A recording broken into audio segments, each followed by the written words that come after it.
जेव्हा दारूबंदी आम्ही केली तर विलासराव देशमुख आपले मुख्यमंत्री होते पहिले, ते आले. आम्हाला 3 नंबर कोर्टाला बोलवलं का चौकीला त्या कोर्टात हजर.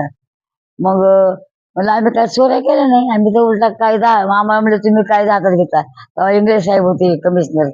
तुम्ही कायदा हातात म्हणलं साहेब आम्ही कायदा हातात घेतला नाही म्हणलं. आम्ही उलट चांगलं तुम्हाला कसं वाटतं ते बघा म्हणलं. मग आम्ही सगळ्या संघटनांनी मिळून हे काम केलं. तर दारूबंदी आमच्या वस्तीमध्ये आम्ही केली. माझ्या वस्तीमध्ये दारूबंदी पहिली झाली. चांगलं वाटलं. म्हणून म्हणलं हे असं मग विलासराव देशमुखनी म्हणले वाचलं ते आम्ही पत्र संघटना दिलं. म्हणजे ह्याचा बाईनं चांगलं काम केलं. कसला कायदा हातात घेतला म्हणे यांनी. उलट छान काम केले. अशा महिलांची पाठ थापडली पाहिजे म्हणला. जे तुम्ही करू शकले नाही त्या महिलांनी करून दाखवले.